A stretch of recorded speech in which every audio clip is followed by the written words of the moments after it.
Good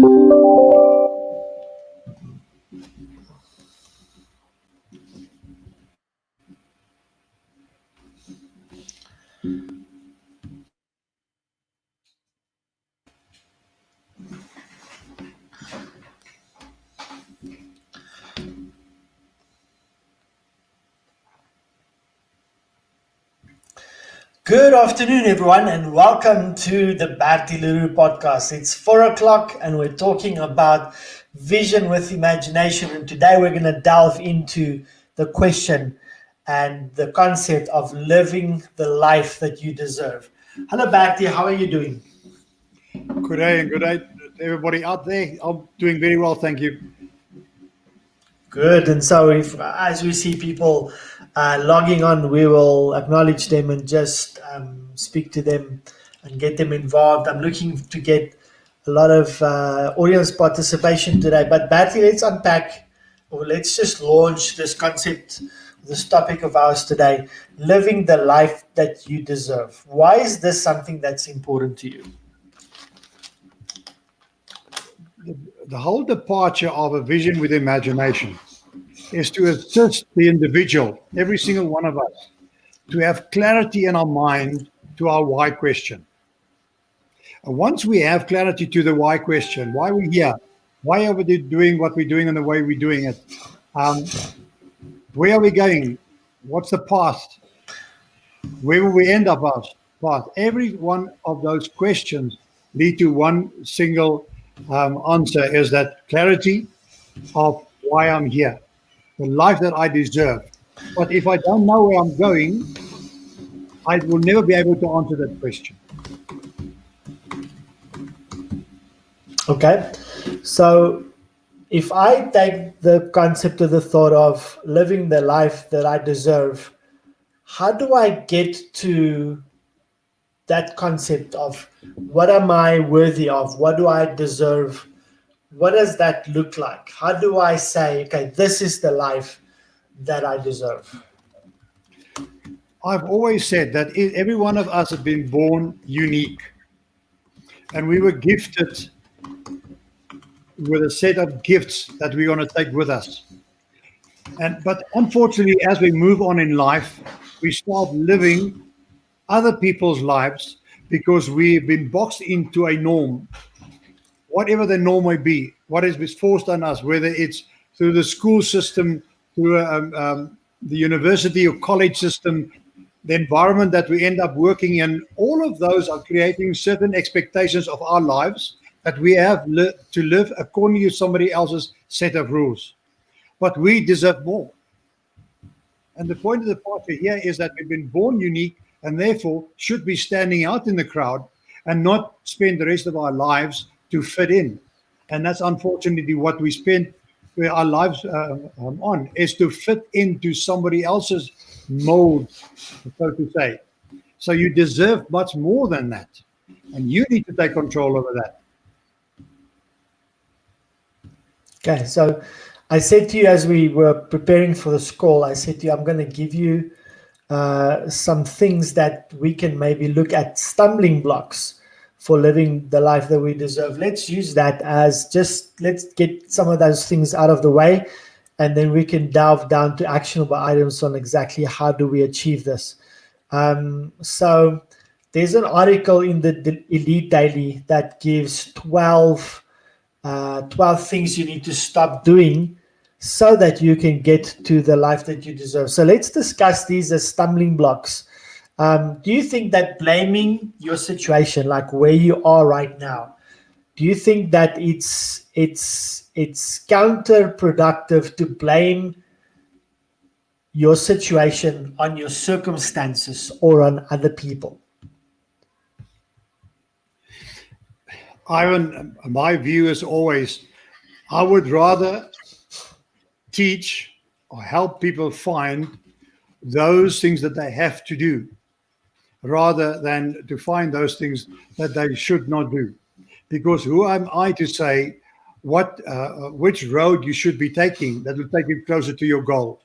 So stumbling blocks that will always be there. So the ability to get across them, through them, around them, is the challenge that I cannot necessarily explain to you what you should be doing when you get to that point, because then I'm trying to tell you how you should be living your life. A stumbling block for one person might really be a kickstart to another person's future. So it's very difficult, and I'm, to me, it's more positive to say, what should you be doing rather than what shouldn't you be doing? Because the shouldn'ts is somebody else's set of rules.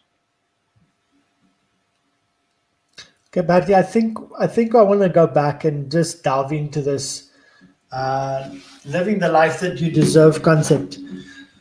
What is the life that I deserve? Is it anything that I dream about, or is it, everything that I want,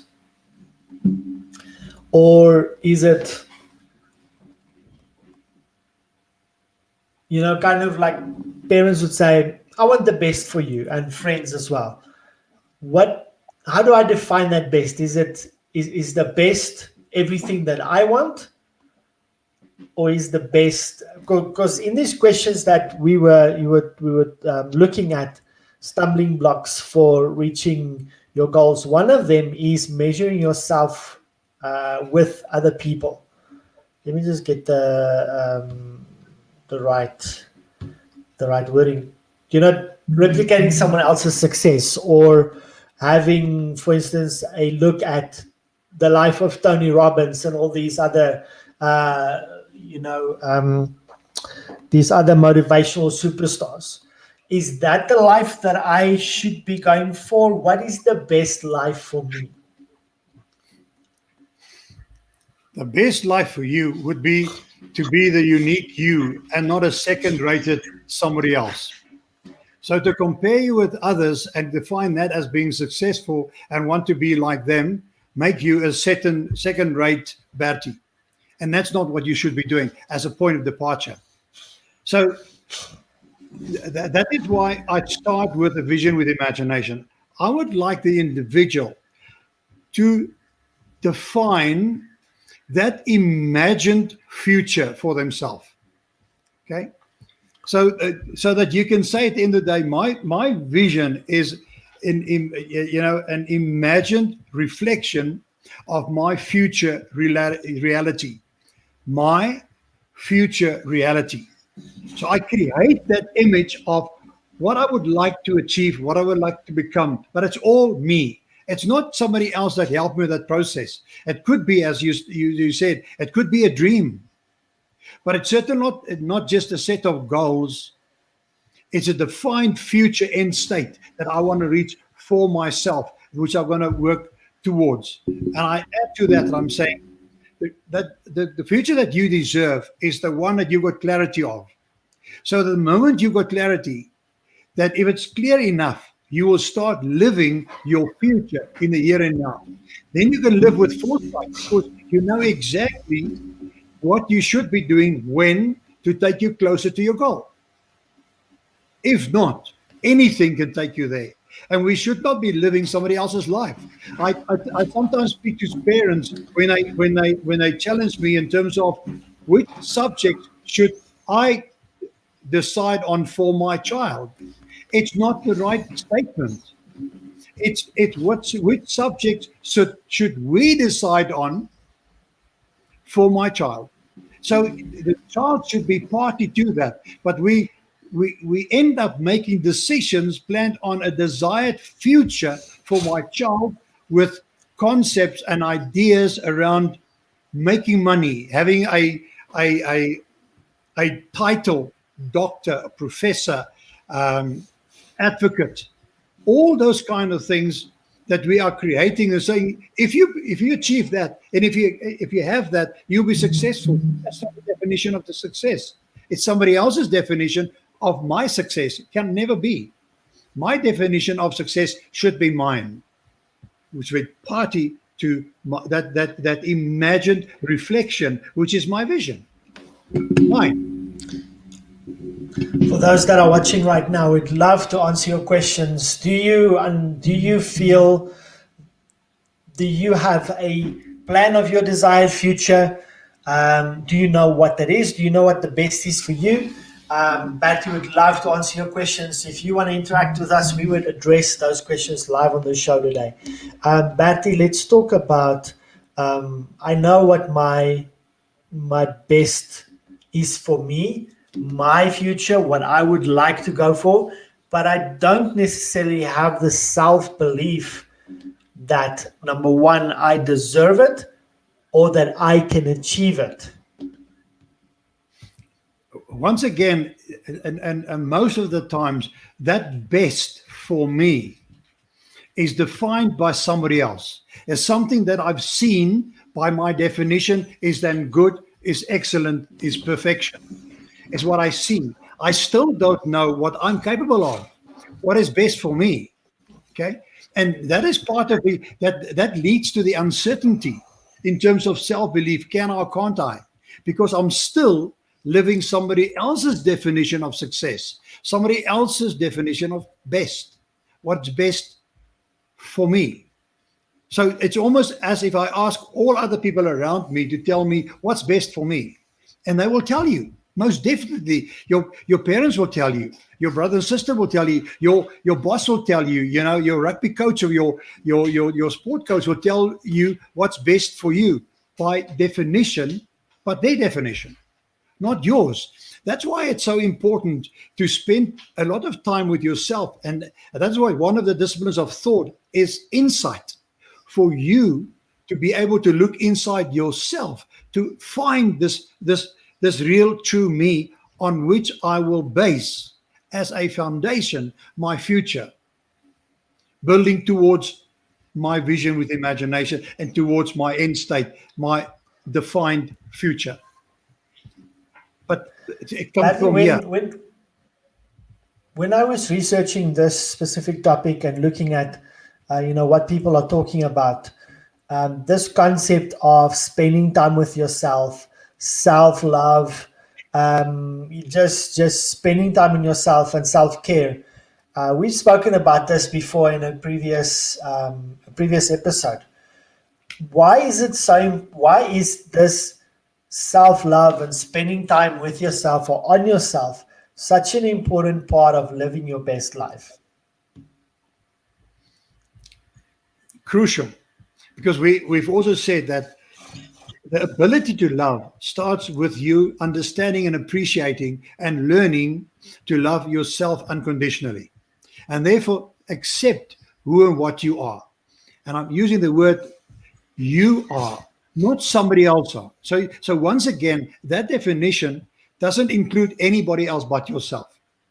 I've been delving in the law of attraction, because there's so much said about that. Because and it's so much applied to what I sincerely believe, that if I've got a clarity of my vision will pull me towards success, towards achieving my dreams, to achieve that vision, because I'll be living it every single day. And law of attraction is exactly that. What you think, you will become. What you want, you'll get, because you're attuned to it. But it's not necessarily all that simple. And a Dr. Joe Vitale is just, he wrote some articles, and he was talking about, and he developed a program, because he said there's so many people that misunderstand the fact of the law of attraction. Because first, I must make myself open and available, so that the attraction can come in. But if I blocked it off because of past experiences and histories to my life, I'm actually blocking certain things off, good things that should be happening to me, but I'm blocking them off. So I should be deleting those blocks and getting rid of them. So his course that he designed is really, he talks about the secret mirror that he reflects on, and I've used the concept of the mirror, because that is the start of unconditional self-love, is to love the person in the mirror, get to understand and know who you are, and appreciate your perfections.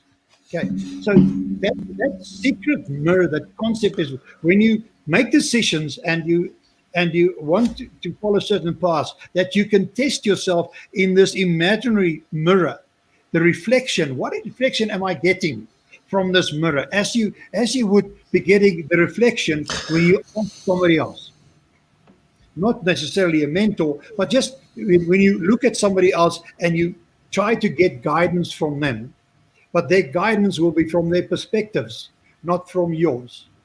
That will be misleading. So that imaginary mirror that you can test yourself continuously against and saying, what is that mirror reflecting back to me? What am I saying? What am I believing? And as you were talking about self-belief, I can only have self-belief if I know myself. If I've delved into my core and realized that there's certain things that I must throw away because they are blocks. You started out with a couple of 12 things that you should not be doing. It can be blocks in your life, stumbling blocks. And I say, forget about it. Look at the positive. Because otherwise you spend too much time trying to get rid of the obstacles in your path, which probably is not an obstacle, but it's your perceived blocks that you have built up and retained in your subconscious mind that is impeding your progress. Would you say that being happy where you are, where you're going, is a key to your best life, or having the best for yourself? Absolutely. Remember, you can only be happy if you are sincerely happy. And you can only be happy for a long time if you are honestly, deep inside you, a happy person, a positive person. I can try to project happiness by sticking on a smile and trying to live the fact that I am happy. But in the meantime, deep inside, I'm living a life of sheer hell, depression, anxiety, and unhappiness. It will come to the fore when I am not aware that somebody is watching. And that is not that. So living your own life will make you a happy person because you're in control. I'm in control of my smile, and I'm in control about my free and crazy laugh. That is true happiness. So if we look at happiness and that life that I want to live, let's talk about your surroundings, especially the people that are around you. I'm going to be unhappy if the people around me are constantly critical of me. They don't want to work within the kind of flow that we're busy with. People are negative. So is those the people that you keep around you? Do you think that's a component to living your best life, being happy with what you are doing?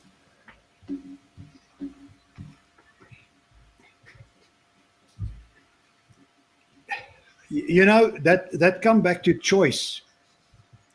That's your choice. We've always said, if you're surrounded by successful people, you will be successful. If you are surrounded by happy, free people, free-spirited people, you too will be free-spirited and happy and joyful. So it's up to you to make a decision to surround yourself with negative people rather than positive people. If you want to live a happy and a free life, you need to choose who you spend your time with. Okay? So it's up to you to make a decision. Some people will just be happy at home for a while and just watch the TV and pet the cat. So it is your choice. It is really your choice. Happiness is your choice. Other people cannot make you happy. They can create an atmosphere of joy and happiness in which you thrive, but that is what part of your choice, that you mix with people that is that way. This morning I spoke to I spoke on the radio about mediocrity and the danger of accepting mediocrity. So it is not that you are mediocre that should be fearful to you in terms of your living your life, but it is accepting mediocrity, because then you start living in an environment that is not good. An environment of average. So if we talk about this choice that I have, once again, I want the choice of being happy or not, being in an environment that's happy or not. So because the danger of that mediocrity is that becomes second nature, and you start accepting it and you become part of it. You must get away from it, so you cannot become part of it, and you should not. And once again, it's choice, decision. I have my own decision. Patty, in the last part of this interview, I want us to have some fun. I'm going to. There's an article where they talk about the 15 signs you're not living the life you deserve. So I'm going to give you the statements, and then you just share with me your thoughts on that. And these are quite sobering. So how about this one? You're not feeling rewarded by your lifestyle. You're not feeling rewarded by your lifestyle. A In lifestyle. other words, your lifestyle does not reflect what you deserve or what you want out of life. Because you're putting me on the spot here, but it's quite right. That lifestyle, once again, often is defined by somebody else. Okay, so you are measuring yourself, and therefore you're going to say to yourself, I'm not living up to the expectations, mine, which I've measured against the expectations of others, which I define to be a happy and a perfect lifestyle. So you once again measuring yourself against that. If you can say my lifestyle is the way I live my life, I dress accordingly, and I'm quite happy with who I am, then you will be happy, and you will be able to accept it. Don't measure your against somebody else's terms. So let's put it in perspective and make it really real for somebody that might be listening. Let's say I feel I deserve a certain lifestyle, and that's what this journey that people have with you will eventually get them to, I think. So I feel I deserve to have a certain lifestyle. Now, let's be realistic. You're not going to have necessarily the lifestyle of the mansion in Serengeti and driving a Mercedes or a Hummer. That's not something that, but I think everybody would probably say, listen, I deserve to just have a decent meal, not having holes in my socks, having new clothes now and then, going out, taking my spouse out once a month or once every 6 weeks at least. Small things like that just somehow it is a little materialistic, but somehow it adds value to your life, and you feel like, you know what, I've achieved something in my life where, the bills are just they paid on time, and I can meet these simple basic needs. If you look at Maslow's needs that he talks about, those basic things that everybody, I think, deserves. It's just basic human needs. And if I look at those things I'm not getting in my life, then would you say that's a sign that, listen, there needs to be a shift in your thinking, your approach? Maybe you're not in the right job or any of those kind of things. Thanks. You've just answered the question. Because that's exactly that. Because the moment we talk about I deserve, it's a dangerous statement, because that I can link to entitlement. That you say, because I deserve it, I'm entitled to it. I'm entitled to nothing. I deserve what I get for the energy and the effort that I've put in. Not every one of us can achieve our dreams overnight. If that was so that simple, life would have been a breeze. That is not possible. If I say to myself, I deserve better, the next question would be, what do I need to change? I change to improve my situation so that I can achieve and experience what I believe I deserve. Because then you would be able to say, my hard work in terms of my education, my hard work in terms of long hours, my hard work in making certain I'm in the best career and the best position. All those kind of things are coming to me, because if the change is to be, it's up to me. I cannot change the world. And the entitlement is the problem, that we often want to change the world because we believe we deserve. My friend, you deserve nothing that you didn't work for. Because an entitlement doesn't last. Because the moment you've taken what you believe you deserved, there's something else that you believe that you deserve. And that is why everything is possible through your own effort. So get away from an entitlement. That will impede your progress and your development, and you will never achieve success, and you will never achieve that vision that you've created with imagination, because you're living somebody else's life, because you're looking at them and you're saying, I deserve that too, and that too, and that too. You deserve nothing but what you have worked for. You yourself have put the effort in. That is, to me, is critical. So that's a good statement. And I think let's talk about that for a moment, where we need to look at this balance of living the life that I deserve. What is that life that I deserve versus entitlement? And so are you saying there's certain things that we think we deserve or we should have? And so entitlement says, I should have those, but and they should just come to me naturally. They should be there without me doing anything for it. Versus, this is the life that I feel I deserve, and why do I deserve that?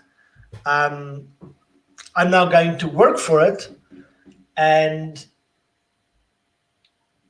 so I feel that I deserve something because. So what do I deserve? Is it something that, in this context of vision with imagination, is it I want to be a basketball player, and that's going to make me happy, and so therefore that is what I feel I'm going to that I deserve. I deserve to be happy. Everybody does. And so what is going to make me happy? It's going to be a national basketball player, whatever. And so now having that goal and saying, that's something that I feel that I deserve, let me go and get it. So is the word, I deserve this, the right words to use, or is it, that's the life that I would like to have or that I want? I can live with the word deserve what I work for. The danger is if I look at what I deserve and just want to do nothing for it. If you want to be that basketball player or the football player, whatever the case may be, in order to get to that level, you need a certain element of skills. But hard work would sometimes and often replace skill. Because if you are fit enough and strong enough and fast enough, you will also be better, and that will compensate for maybe the lack of skill. Because it's not necessarily the best player that gets you the top. It's the person with the best mindset that gets you the top and stay at the top. Otherwise, you might peak and get to the top, but you don't have what it takes to stay there and go to the next level. And that applies to everything in life. Because the moment you adopt that term of I deserve, it could be a motivator. But you will have to put in the effort yourself. Position yourself Surround yourself with successful people. Appoint mentors, get coaches, because that's the process of investing in yourself that will get you there. I'd say again, you deserve what you work for. And then you can stand back and say, I deserve. And sometimes being at the right time at the right place often give you the edge to somebody else that also have put in the energy and the effort. But they might have been luckier than you to be at the right time at the right place. But that doesn't mean that you shouldn't continue investing in yourself. I mean, if I want to be an athlete, I must work at it. I can't just become an athlete, get a sticker and be an athlete. And people will say, yeah, you're fine, you're an athlete. But your time in the 400 meters is 1 minute, 20 seconds. If that's your best, so be it. Then you deserve it, because that's the energy and the effort and the practice you put in to your 400 meters to run it at the walking space, at a walk pace. So then don't blame anybody else. That's what you deserve. If you want to be better, you got to work harder. You're going to get a personal trainer, and at the end of the day, you might end up running the 400 meters less than a minute. You start talking about 47, 48 seconds. That's what we want to achieve. I'll say again, but if it's to be, it's up to me. I must put in the effort. Then I deserve what I get. And sometimes you also deserve disaster, because that's what you work for in terms of the effort you put in there. I love what you just said there. You said, if it's to be, then it's up to me. Is that something that you just came up with, or is that something that you thought of before? Oh, I mean, I think that's a common term that's all over the show. If it's to be, it's up to me, because that's the truth. That's phenomenal. So let's put this term "life I deserve" into perspective. I think if we go and say, I deserve something and I haven't worked for it, then it's entitlement. And I want to talk about entitlement for a moment, because I think that will be a moment of clarity for a lot of people that hear that for the first time. But then there is, I deserve the life. There's a life that I deserve because I've worked for that up until now. So let's say I deserve to be the CEO of a company because I've built a company to where it is today. And then there's the entitlement part that says I deserve to be a CEO of a company because of my demographic. So let's talk about that for me, and let's just kind of shine a light a little bit on that entitlement. What different forms does entitlement take? Like I am the child of, and therefore I'm entitled. Like for instance, in a corporate environment, I might be the son of Bill Gates, and therefore I'm entitled to be the CEO or the next whatever. Or I'm part of a certain demographic, and therefore I deserve, whatever that quantification is. Or I've been in this company for 10 years, and therefore I deserve to be next in line for the VP, something like that. Yeah. I can talk about that subject out of personal experience for a long time. And not just what I experienced in my own personal life, but in terms of what I have experienced and seen. The biggest problem with the concept of entitlement is that through entitlement, you may reach and acquire certain status, certain roles, certain positions. But at the end of the day, you still need to prove to other people that you deserve that position. So if you can maintain the responsibility and accountability that goes with that status, then one can still say that there's a certain element of that you had the right to get there. But if you can't, you'll be pointed out and been shown out. And there'll be much more embarrassment and bad vibes around it. That when people point out to you and you yourself, when you are honest and sincere to yourself and saying, I'm an absolute disaster here.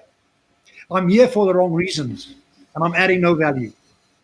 So that is why it's so important that when you define certain goals that you wish to achieve en route to your vision, that you define and qualify that for yourself. Not only that you know when you've reached that, but why that is. I take myself in my mid-30s was one of the driving forces in my own life is that I want to become a managing director of a company. Okay, so that's what I wanted to do, want to be. And when I achieved it, when I became a managing director of a company, I sat back and say, so what? And I realized it was not the title that I was after. So it is not important for me to be an MD of a medium company. It would be much better for me to be in a leading role of multifunctional positions in organizations. Because I'm a generalist, I would like to manage different functions within organization. And I would have been happy to be in that role in a corporate, not have the title of MD, because it's not the title of MD that I was really after. But the MD was what I defined, giving me what I was looking for. And often that happened in our lives. We are driving towards certain states and certain positions, certain things we achieve for the wrong reasons. And when we get there, we know, so what? What now? I've achieved something that gives me very little satisfaction because that's not really what I was driving for and what I was after. And that is important that we realize that before we set out to become something, that we understand not just that we can achieve that we can do that, but that we define and sort of start living that end state that we can say to ourselves, is that really what I'm after? It's like when I spoke to kids once in a boys' town, I did presentations there and I was helping them with career choices and just overall purpose in life. And one of them, was telling me that he wants to be like Elvis Presley, and you go through that process. You say to them, "That's fantastic. What about Elvis Presley really, excites you?" And we went through that, musician, on the stage, touring the world or whatever. You say, fine. So how did he die? Do you really think he had a joyful pleasure life all over? He said, no, he didn't. He died of an overdose. So we must just put the perspective sometimes in what we dream for, because you might just get what you dream for and then realize that wasn't it. So those dreams and that life that you deserve should come with a little bit of introspection once again and clarity seeking by getting some support and help from somebody else so that you can see the picture. And that's why I also talk about, as one of the disciplines of thought, is an overview. You must be able to elevate yourself in the sky and look down also at that dream of yours in terms of what you believe that you deserve. Even though it might be an entitlement, that you look at it and saying, is it really honestly what I want? Will I be a better person? Will I be a happier person, a stronger person, a more fulfilled person? Yes or no? Because I can achieve so much. And in the process of achieving that, I've lost even more. And that's the danger of sometimes chasing prosperity and losing out. Because as I always say, passion plus purpose is prosperity. If you drive prosperity as your overall purpose in life, there will be no passion. It simply won't last. You will reach something, and when you've got it, and you say, yes, I'm here, you find yourself extremely lonely. And you look back and you see what you've lost in the process. And mostly those kind of people will look back and say, if only. But then it's too late, often too late. If we're to look at the life that we deserve and we notice, listen, there's certain doors that's constantly open before us, but we don't go through them because we don't think it's for us, or we don't think that's who we are, but we constantly get these opportunities. Do you think that's a sign that maybe we should be looking at different things, doing something different, etc.? Thanks for using that term, opportunities. That is so important, because if you're focused on an end state, the opportunities will come to the fore and you'll be able to identify them. If not, it wouldn't have mattered. So that's important. If you in your life have opportunities that you have to consider, then there's much more clarity than you might have thought in your life and in your purpose towards an end state. So I used the term, I've spoken about that before, in terms of snakes and ladders. We in this game, we start somewhere and we have an overall goal, which is winning at getting to number 100. And in this game, there's two key elements over and above some others. One is the ladders, and the other one is snakes. The ladders is the opportunities, and the opportunities only come to the fore if you are ready for them. It's back to the law of attraction. You are wishing for something. You are asking the universe for answers and for solutions, and it's giving it to you in the form of opportunities. Sometimes you need to choose amongst opportunities, and the question is, will they take me closer to my goal, yes or no?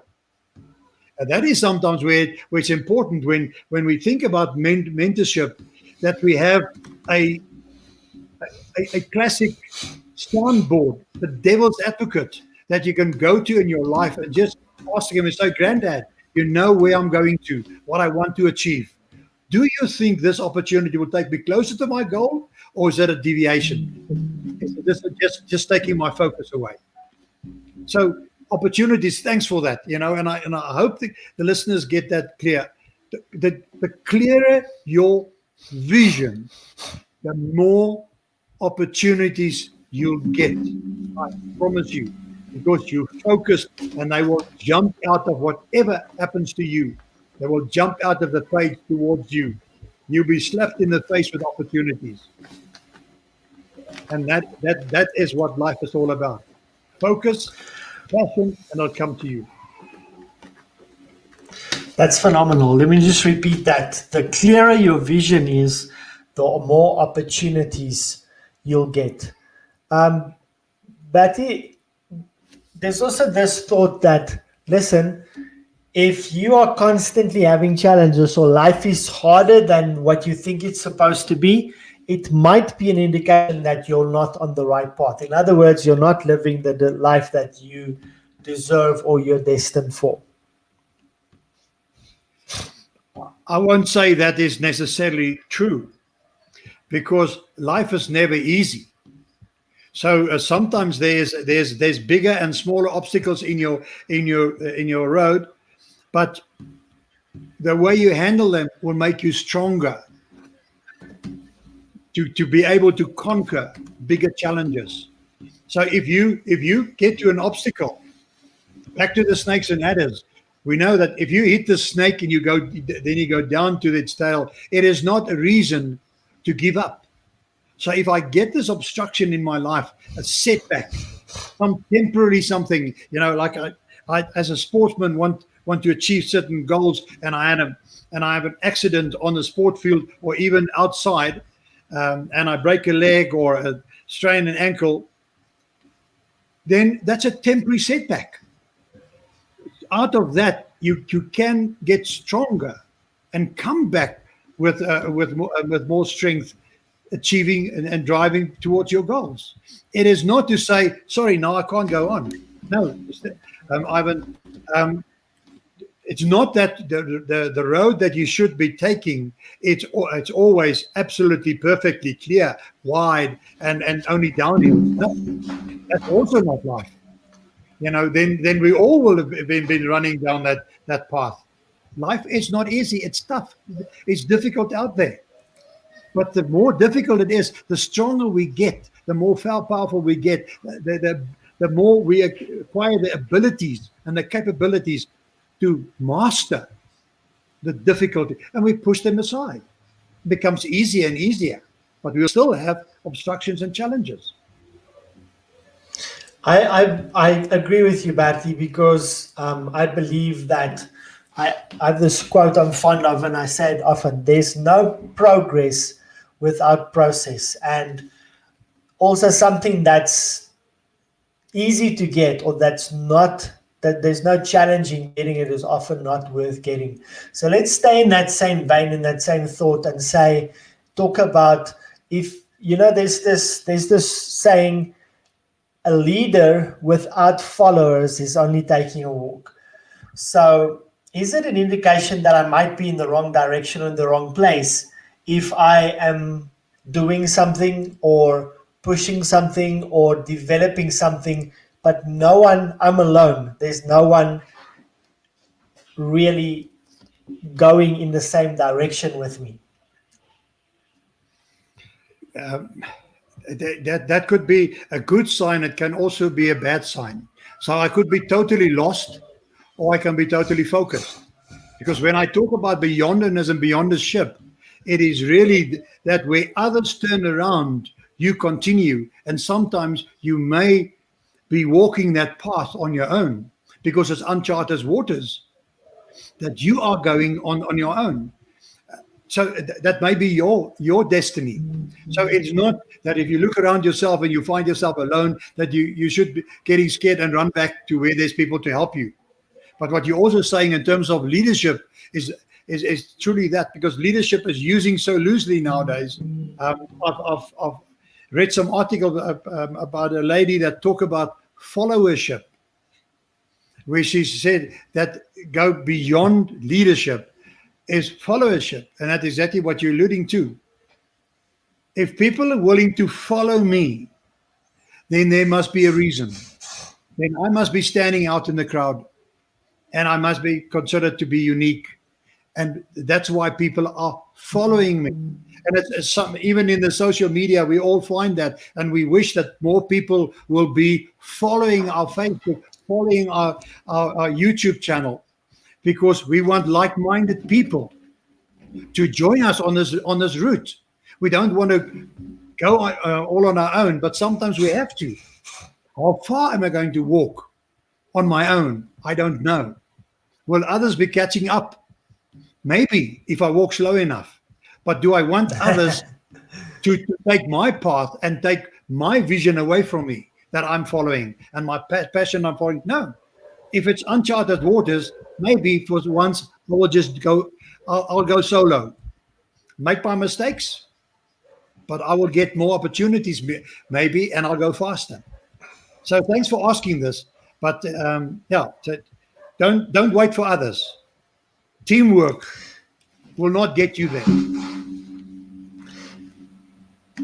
Bertie, let's end off the interview here, where we talk about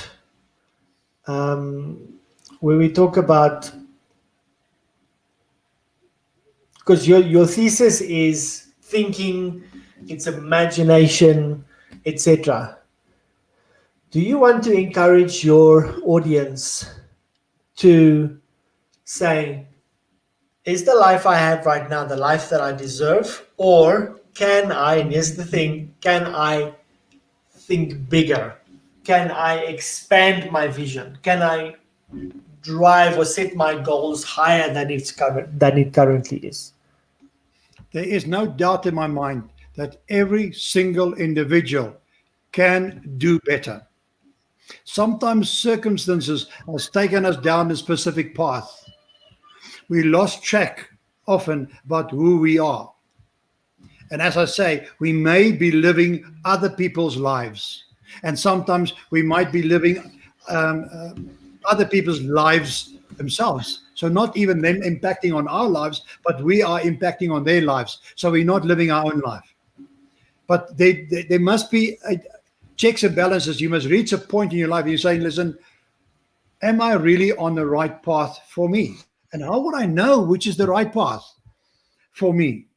You will, once again, you'll need to do that introspection and sometimes do some analysis about yourself and get to understand yourself in terms of introvert, extrovert, left brain, right brain, those kind of things. Go through and say, listen, that's really me. That is my thinking preference. So I should do more of those things because that makes me happy. That energizes me.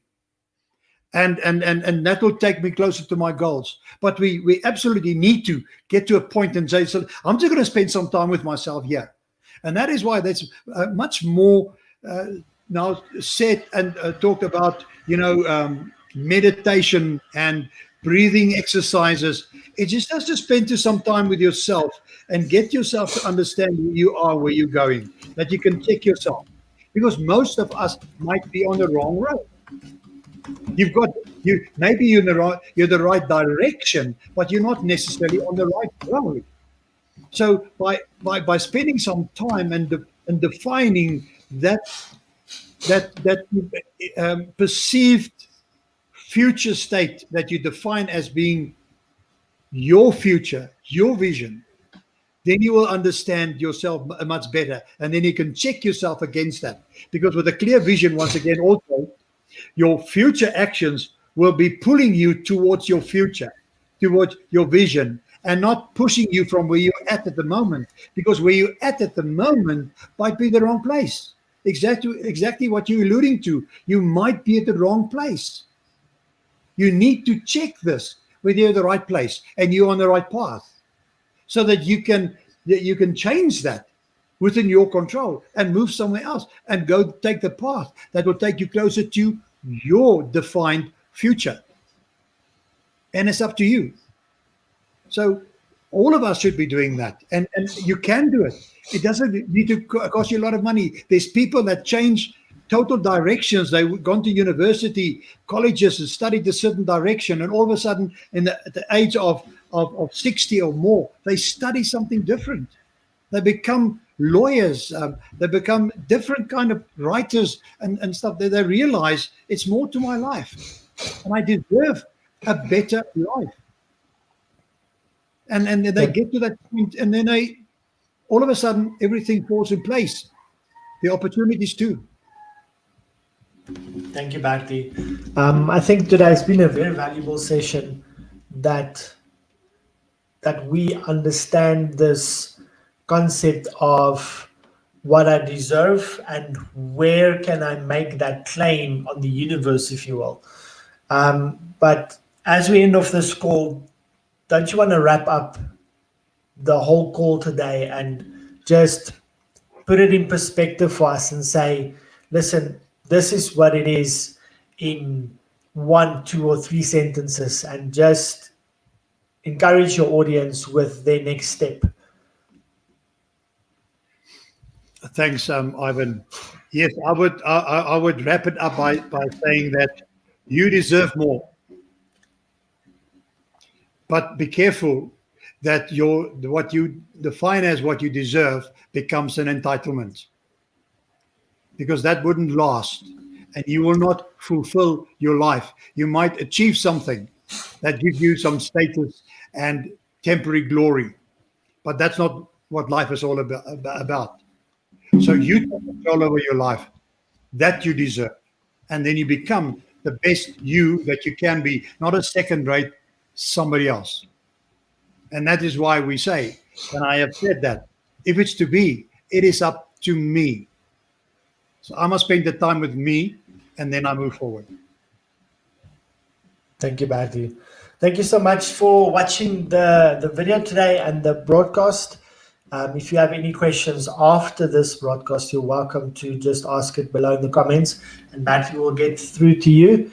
Bharti, stirring exciting waters, because I think it's another level of individual or person that really goes so deep in constructing his future. And I think it's very valuable for anybody. And I think, like I've mentioned before, I think you're leaving something behind for posterity, or something for people even in the future that they're going to really think about, and it's going to really make an impact for people in the future. Thank you, Ivan. Appreciate that. All right. Thank you so much for watching today. And like I said, if you have any questions, post them below, and that will get back to you. Remember, the Bad to the podcast, we're talking about vision with imagination next week, same time at 4 o'clock. See you next week. Goodbye.